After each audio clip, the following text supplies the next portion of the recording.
Boa tarde, boa noite, bom dia, galera. Tá começando aqui, na verdade nós estamos estreando um programa Meia Hora, que esse programa foi um projeto que eu escrevi para Lei Aldir Blanc e João Levade, ele foi aprovado. Então a gente está aqui cumprindo com as nossas obrigações. Para esse primeiro programa eu chamei aqui minha querida amiga Carla Lisboa, produtora cultural, atriz e amiga do coração. Querida amiga. Vamos lá, Carla. Ei, pessoal, bom dia, boa tarde, boa noite para todo mundo que está aí, que vai acompanhar esse programa aí do James, né? E, bom, me apresentando, meu nome é Carla Lisboa, eu sou atriz, produtora cultural, produtora criativa, artesã, enfim, uma multitarefa. A gente, quando está no meio artístico, acaba fazendo um pouco de tudo. Eu sou gestora e fundadora do Coletivo Sete Faces, que é um ponto de cultura aqui na cidade de João Levade, atuante desde 2012. Também tem uma companhia de teatro, que é a Companhia Os Issos, que até 2019 atuou na cidade. A gente realizava oficinas de teatro, workshops, também voltados para não atores, né, para quem trabalhava com público, queria perder timidez, trabalhar de exibição, perder o medo de falar em público. E fora outros projetos aí que no decorrer da entrevista a gente vai acabar falando aqui um pouquinho de cada um. Massa, Carla. Carla, há quanto tempo você despertou interesse pelo teatro, pela produção cultural? Então, na verdade, desde criança.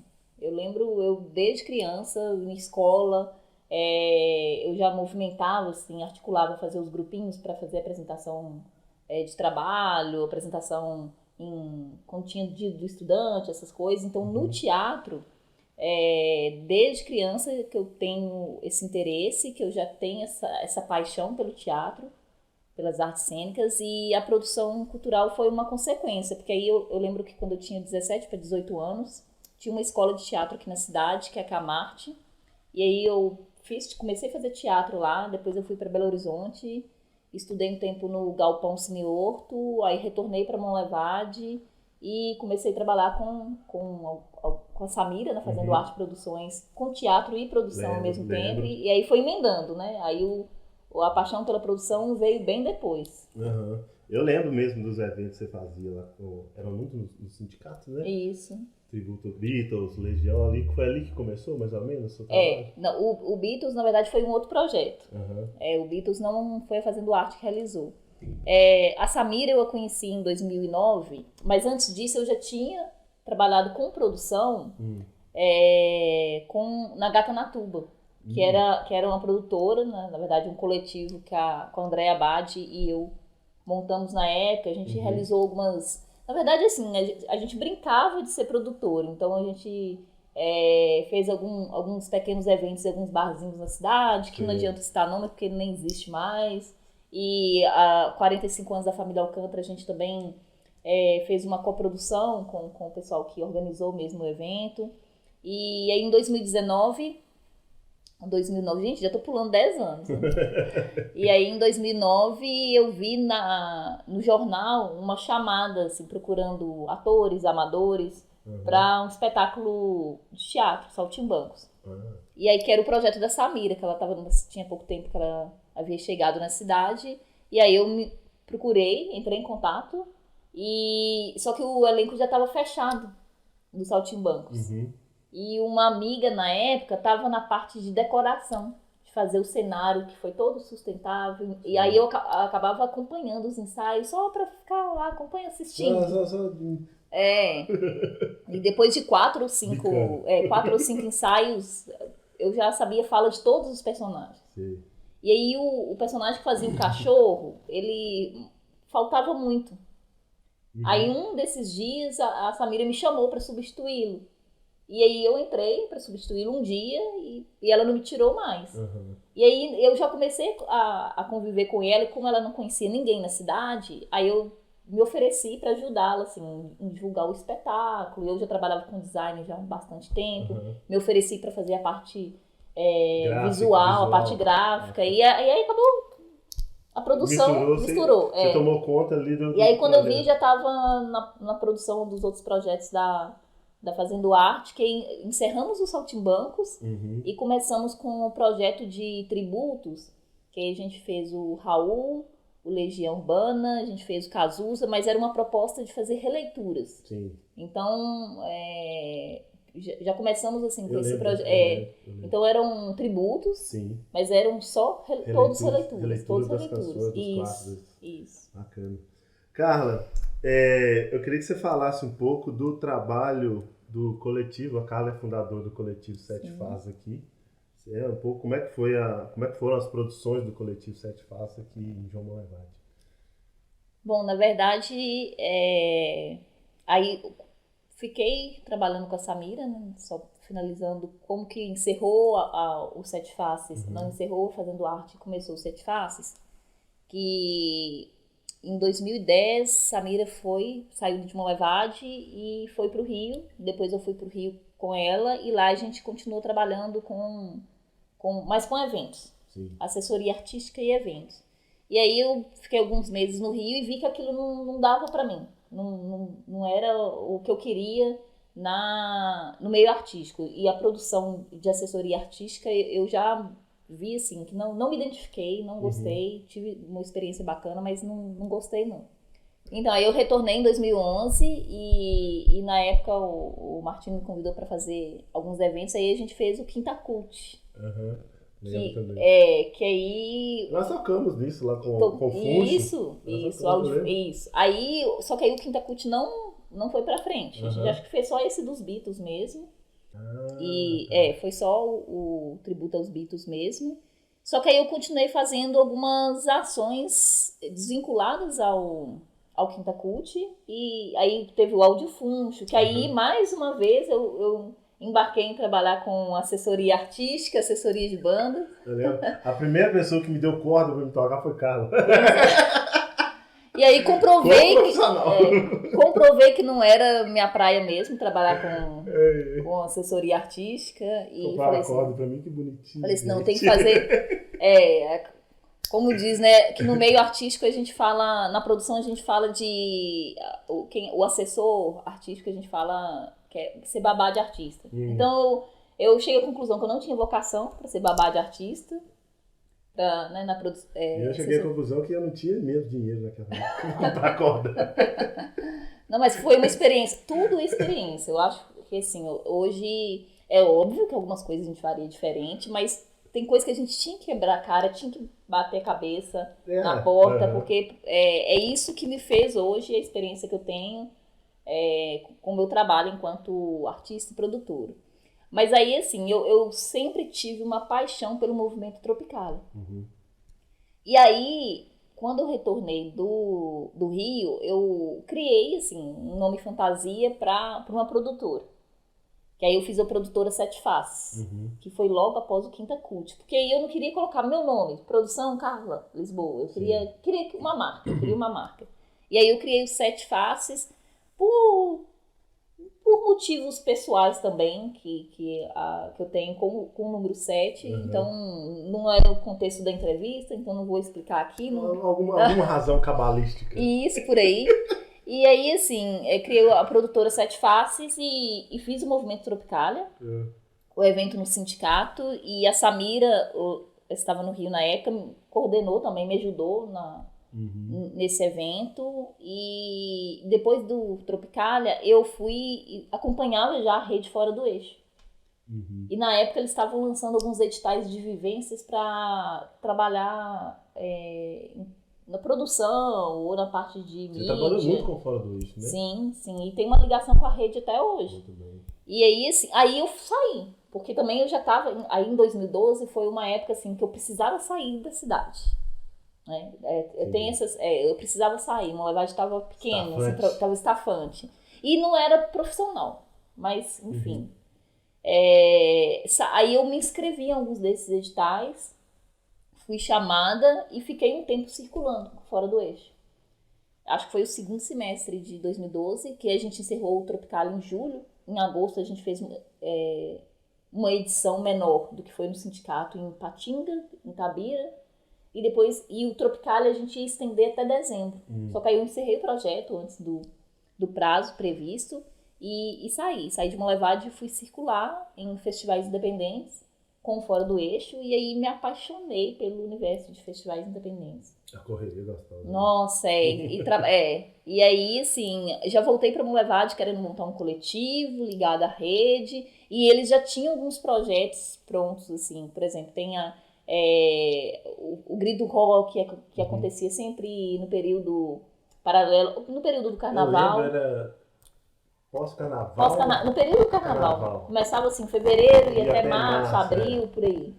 E aí tinha. Aqui no Monlevade você produziu o Grito Rock aqui. 4 edições, fizemos 4 edições. E aí eu já voltei da rede, acho que foi em dezembro de 2012, já com. Vou fazer o coletivo Sete Faces.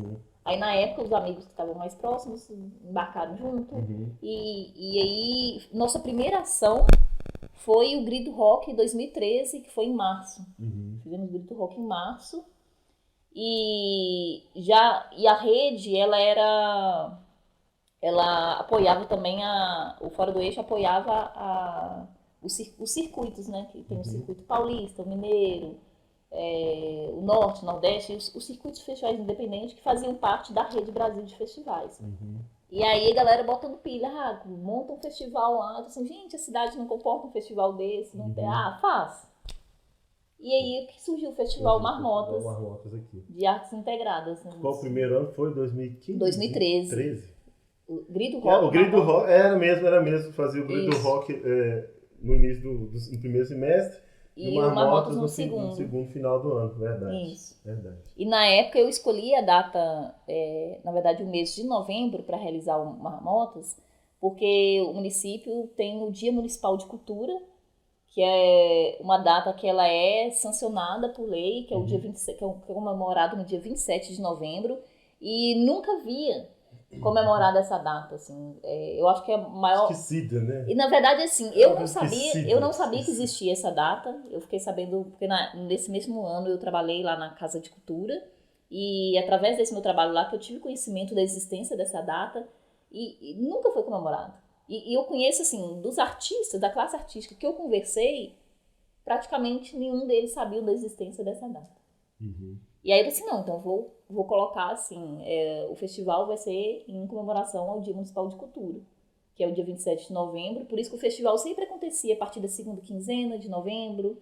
Acho que teve um ano só que a gente realizou ele em dezembro, mas a data dele sempre foi em novembro para comemorar o Dia Municipal de Cultura. Que aí nós fizemos 2013, 14, 15, 17 e 19. Foram 6 edições. 13, 14, 15. Aquelas de humanas, né? A gente tem que contar no tempo. Nessa pandemia aí, Carla, nesse período aí, a gente tá parado aí, a galera que vive da arte, da produção cultural, da música, tal. Não são mais setores, né? Mas é o nosso caso aqui. Você teve alguma ideia para continuar o seu projeto com o Marmotas? Não, é porque, assim, coincidiu, né, que 2021 já seria meu ano sabático. Eu tô vivendo meu ano sabático tem uns 10 anos, acredito. Tem vergonha, gente? Tem uns 10 anos. Tem coragem de falar isso? Sabático. Não tem vergonha de falar isso na frente das câmeras, não, gente? Bom, mas aí, assim, é lógico que não é um momento propício, não é um momento bom, ninguém tá satisfeito com o momento que a gente tá passando, mas eu não ia fazer nada presencialmente esse ano. Eu já tinha conversado com o Sete Faces, que inclusive você faz parte, né? Já tinha dito assim que talvez a gente faria uma coisa online, ou alguma retrospectiva. Eu tinha pensado em fazer uma retrospectiva na época do Marmotas, né, que aconteceria o Marmotas em novembro. Eu tinha pensado em juntar vídeos das edições anteriores, aí pegar entrevista da galera e fazer um vídeo, alguma coisa retrospectiva. Porque aí, assim, eu já tinha decidido no início desse ano sair da cidade para circular. Que a minha proposta era, porque eu fiquei muito tempo dedicando energia para fazer as coisas acontecerem aqui, que eu acho também que eu não teria conseguido até o reconhecimento dos Sete Faces, quanto meu trabalho fora dos Sete Faces, se eu não tivesse tido essa persistência e se eu não tivesse abrido mão de outras coisas, então, aí eu via sempre as coisas acontecendo fora. E eu queria muito participar e nunca conseguia participar. eu tava sentindo falta de ser público, de ser consumidor da cultura. Sabe, eu acho que a gente tem que ter o equilíbrio, assim, pra a gente que tá dos dois lados, que é produtor, que é artista, a gente produz, a gente realiza, mas a gente tem que consumir. E eu não estava consumindo, porque eu já estava, você já me conhece há alguns anos, eu sempre fiquei em movimento. Então eu sempre, mas aí teve desde o surgimento dos Sete Faces, eu parei aqui. Eu tô assim, não, a minha meta era essa, que eu coloquei uma meta pra mim, não cheguei aos 100% da meta. Mas vamos colocar uns 80%. Depois você dobrou a meta depois. Não deu tempo de dobrar a meta, não deu tempo. Deu tempo ainda. Não deu tempo. Não deu tempo. E aí, assim, eu ia passar o ano de 2020 circulando por festivais, que eu queria conhecer os principais festivais independentes, aqueles que eu ouvia falar, aqueles que eu ajudava a divulgar, eu queria conhecer esses festivais, participar desses festivais, nem trabalhando, ou trabalhando também. Mas eu queria conhecer os principais festivais de cada região e as festas populares de cada região do nosso país, de norte a sul. Mas aí com a pandemia, não teve como. Maior rolê. Aí assim, mudei meus planos, mudei meus projetos, mudei. Mas a questão de, teve que parar tudo que tinha planejado pro ano passado, eu realmente já não tinha planejado, assim. Ia ser um stand-by do Sete Faces. Ia ser um ano para reorganizar. Mas o Sete Faces continuou ativo. A gente não encerrou o Sete Faces, né? A gente continuou ativo, mas seria um ano de ações online mesmo. Mas não tinha pensado ainda em que ações seriam essas. Mas aí com a pandemia não deu para pensar. Aí que não deu para pensar mesmo, né, gente? Nada, né? E aí veio a Aldir Blanc, e aí eu concentrei muita energia na Aldir Blanc. E aí, o que eu tinha pensado em fazer... Tava te chamando de Madame Secult, eu vi uma vez. Sim, né? Quem será, né? Madame Secult. Quem será, né? Pois é. E aí, assim, o que eu tinha planejado fazer online com o Festival Marmotas, ano passado, que seriam 7 edições. O 7º ano do coletivo, 7 edições, sabe? 7 faces, bem cabalístico, assim. Sei. Aí não rolou. E era o ano que era pra... Não tem nada de cabalístico esse número. Não foi... Caiu do cavalo. Mas enfim, então aconteceu o que tinha que acontecer, gente. Eu acho que com a gente é assim mesmo. A gente é nosso. Nunca sai 100% como planejamos. Né? Carla, aqui, eu queria que você falasse para nós o que você acha essencial para se desenvolver na sua carreira, tanto de atriz como de produção cultural. Eu acho que no meu caso foi teimosia, né? Teimosia? Foi. Não é nem persistência. Tem uma palavra bonita que eles usam que é persistência, mas eu acho que é persistência. Eu acho que é de teimoso. Foi pra mim, mas eu acho que vale pra todo mundo, não só na parte artística, mas tudo, gente. Eu acho que na vida é persistência. Mas eu acho que a persistência, ela tem um limite. Né? Aí quando passa desse limite aí, é a teimosia. Mas eu acho que porque assim, eu falo da minha realidade, não só na produção criativa, mas em outras áreas também, as pessoas desistem muito fácil. E eu vou me colocar nesse grupo também, e às vezes a gente não quer ter trabalho. A gente quer achar as coisas, a gente quer comprar a massa de bolo pronto. E só jogar o leite ou a água lá, misturar e jogar no forno. Exatamente. A gente não quer mais pegar uma receita, ou pegar a receita que era da tia e mudar. Aí se eu tirar isso aqui e coloca... Os ingredientes ali... Porque eu acho assim, que às vezes assim, a gente pra falar de um contexto que às vezes a pessoa que não é da área pra entender, a gente sempre usa o futebol, né? Mas como eu não entendo de futebol, eu vou falar de massa de bolo. Eu acho que eu vou entender o que você vai querer dizer. Né? Mas eu não ia conseguir fazer uma analogia entre o trabalho com o futebol. Mas é isso, eu acho que a gente desiste muito fácil. A gente não é que desiste, às vezes nem tenta. Faz um, faz outro, e depois espera que tenha tudo de mão beijada. Às vezes também a gente quer resultados imediatos. Imediatos. Né? Nada é imediato. E nada é isso. Tudo Pois é, então assim, eu acho que é isso, é persistência e tudo é a médio e longo prazo, gente. A gente não vai começar a fazer... Ainda mais no nosso ramo. Ainda mais no nosso ramo. Ainda mais no nosso ramo. E para qualquer um. Você vê um lá que tá lá no topo hoje em dia, não pensa que começou no topo, que começou ano passado, só porque apareceu na mídia 2 anos atrás, não é porque começou 2 anos atrás, não. Mas tem uns que começam mesmo. Mas não dura. Tem uns que começam mesmo. Não dura. Carla, aqui, eu queria fazer uma pergunta agora bem atual. Tá. As outras foram atuais, né? Hã? Não, agora, mas envolve assim, como é que eu vou falar? Aspectos do momento do Brasil, né? Tá. Vamos falar assim. Como é que você vê hoje o mercado? É uma pergunta assim, eu detesto essa palavra mercado. É o que todo mundo entende, né? É o que todo mundo entende. É o que todo mundo entende. O mercado da produção cultural no Brasil. Então. Da cultura como mas todo. Eu vou falar da minha área, que é o produtor. E aí, eu não sou da área do entretenimento ou da cultura de massa. Então, vou falar do mercado independente, que é o que eu conheço. E existem duas moedas. O produtor, ele é muito...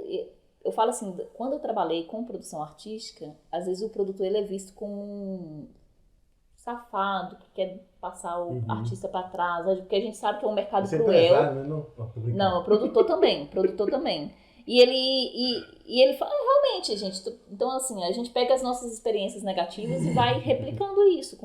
Então o produtor, ele tem essa ambiguidade aí de que é o monstro, né? Mas também que tem o seu lado, o herói também, né? O bandido e o mocinho.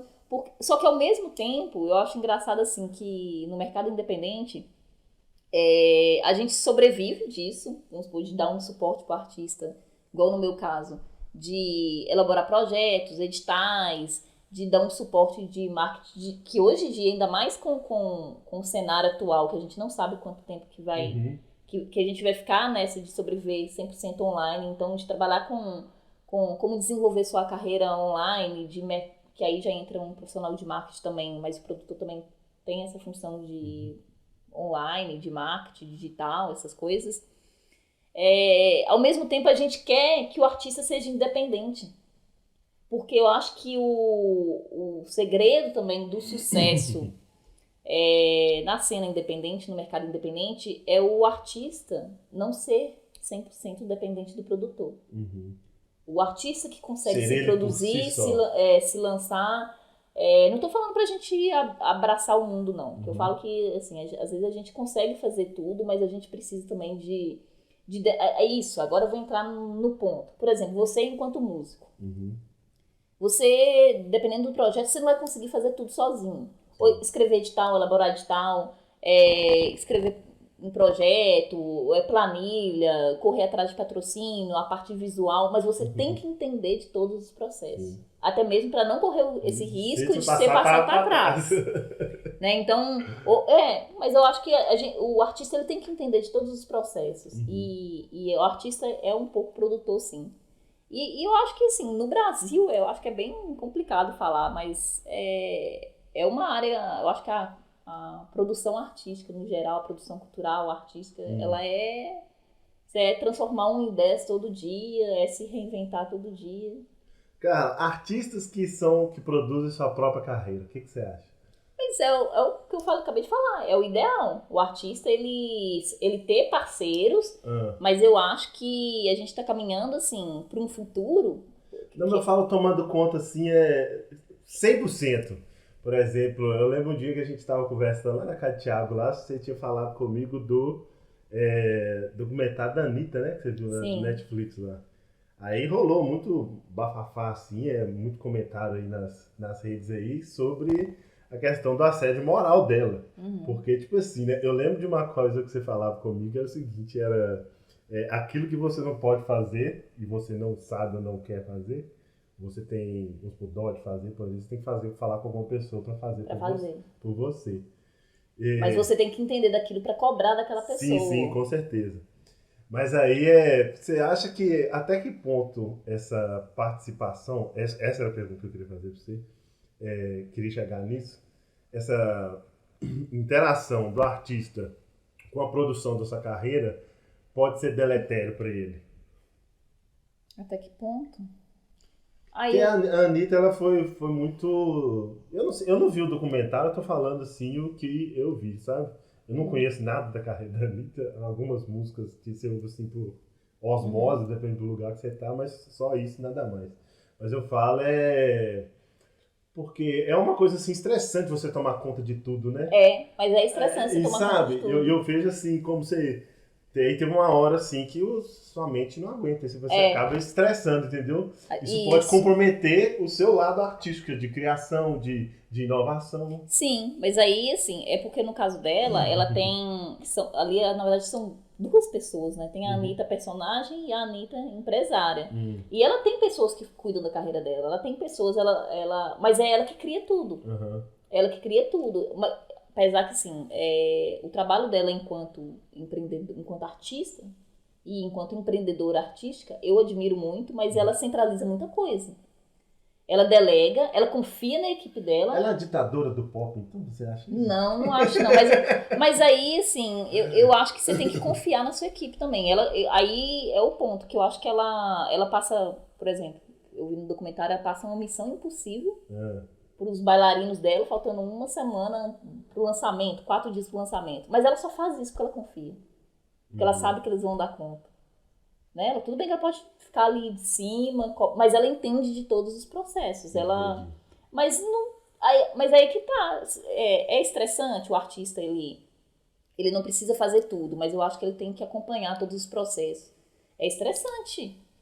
É estressante como qualquer trabalho, assim. A gente, vou trabalhar com arte porque é meu hobby, é o que eu amo. Então você acha que vai ser flores o resto da vida, que você não vai pegar pra fazer alguma coisa que você não gosta? Dentro da sua paixão, daquilo que você...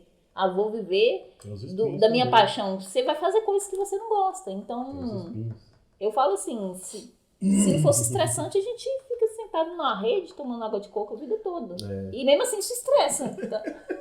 Assim, nossa, já tô precisando tomar uns capotes. Então assim, não tem como não ser estressante. Ainda mais no universo cultural, artístico, no Brasil principalmente. Não tem como não ser estressante, gente. É lógico que é estressante. Tantas coisas são estressantes. Carla, pra gente encerrar aqui... Esquisito você me chamando de carro? Por quê? Uma motinha. Não me chamar de carro. Não. Olá, então. Você acha, pela sua experiência mesmo, você acha mesmo que o mercado ele é fechado ou tem oportunidade para todos? Você fala o mercado artístico, né? Óbvio. Eu tenho oportunidade para todos. Porque quando não existe oportunidade, a gente cria. Então eu acho que a artista fala que eu não consigo me desenvolver na minha carreira porque é fechado, porque eu moro numa região que é só o que domina é o sertanejo, então eu não vou trabalhar com sarau, não vou trabalhar com teatro. Cria. Os festivais independentes surgiram dessa necessidade, da ausência de espaços para que os artistas autorais pudessem mostrar seu trabalho. O que a galera do Fora do Eixo fez? Criou esses espaços. Não existia? Você cria. Então, assim, o mercado não é fechado. Sempre existem oportunidades para a gente criar novos espaços e novas oportunidades. E para mim, artista que fala que o mercado é fechado, por isso que ele não desenvolve a carreira, por isso que ele não consegue, é artista preguiçoso, na minha opinião. Né? Carla sendo Carla. É o artista que não quer viver da sua arte, ele quer hobby. Existe a diferença entre, agora eu vou usar o futebol, entre o jogador de futebol profissional e o que joga pelada nos fins de semana. O profissional, para ele chegar naquele nível profissional e ser ter um passe valorizado, ele tem que abrir mão de muita coisa, ele tem que passar a semana na academia, treinando. Agora o da pelada não, passa a semana toda comendo, vai trabalhar, chega em casa, vai pro sofá, aí chega no fim de semana, vai jogar pelada, bate uma bolinha de qualquer 20 minutos, tá morrendo. Depois cerveja em cima. Depois vai cerveja por cima.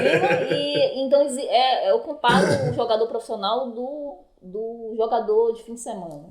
Então é correr atrás, é se dedicar, você vai ter que abrir mão de algumas coisas assim. Né? Então é isso, é botar a cara. E vai errar sim, vai quebrar a cara sim, vai dar de cara na porta, vai ouvir muito não. E se é isso mesmo que como diz, eu falo que eu ouvi uma entrevista da Fernanda Montenegro uma vez, numa escola de teatro, e perguntaram para ela como que ela quer dizer, a pessoa perguntou como que ela sabe se ela realmente quer ser atriz. Se ela quer trabalhar com arte. Aí, Fernanda, larga. Vai fazer outra coisa. Vai ser florista, vai ser lixeiro, vai ser médico. Se chegar a um ponto que você vai sentir tanta falta disso, a ponto de te faltar, você volta. Então, eu falo assim, o artista, quando ele não consegue viver sem a arte dele, ele pode ser bem sucedido em outra profissão, em outro trabalho, mas aquilo ali ainda, ele sente uma falta, ele sente o vazio, porque, então vai.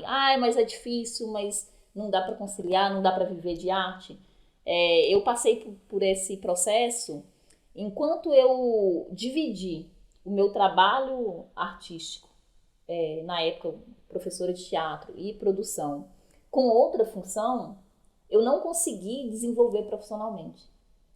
Eu tive que correr o risco de sei lá, de passar por situações até em João Levade, de perrengues que a gente sabe que o artista vive, né? Como diz, é o melhor amigo do artista, o perrengue. Mas eu tive que abrir mão, assim, só depois que eu abri mão de uma outra atividade para me dedicar exclusivamente ao meu trabalho enquanto produtora, enquanto artista, não falo que a minha vida financeira hoje está a mil maravilhas, não, mas eu tenho, assim, um currículo, um portfólio, que em qualquer lugar que eu vá, eu consigo trabalho, eu consigo projetos na área artística. Então, eu acho que hoje eu tenho essa tranquilidade, que não é, assim, financeiro, nem isso, mas financeiro eu acho que não é só, felizmente, não é só a classe artística, assim. Isso que eu penso também. E eu falo que, assim, a gente tá tão acostumado a tirar água de pedra, transformar um em 10, como eu sempre falo, e eu tô acompanhando, eu faço parte de alguns grupos, né, e de duas redes grandes, assim, e acompanhando também o cenário social, político, o cenário atual. Eu acho que a classe artística, os profissionais da cultura, foram os primeiros que criaram oportunidades nessa crise. Porque a gente já está acostumado com a ausência, com a falta, com a escassez. Então a gente já está acostumado a se reinventar. Então eu acho que isso é algo que eu admiro muito, assim, puxando sardinha para nossa área, que é a área cultural. A gente já está acostumado a se reinventar, a gente está acostumado à dificuldade, a gente está acostumado com a escassez. Então a gente se reinventa e se adapta muito fácil. Então eu acho que é como diz o recado que eu deixo pra galera aí, que quem quer mesmo investir, quem quer mesmo trabalhar, ser profissional da arte, que hoje é a minha bandeira, o que eu levanto hoje é de valorização do profissional, do artista enquanto profissional da arte, enquanto trabalhador da arte, da cultura. Porque a gente tem que... É muito lindo, então a arte como diz, ela se faz necessária, assim, para questão social, bem-estar, né? Tem que ter umas atividades culturais na cidade, mas eu acho que está começando a questão das políticas públicas, tem que começar a enxergar o setor cultural enquanto profissão, enquanto responsáveis, assim, por quase 4% do PIB brasileiro. Então, nós geramos renda para esse país. E não é pouca renda. E não é pouca, não. Não, com certeza. É isso aí, Carla. Fechou com chave de ouro, viu?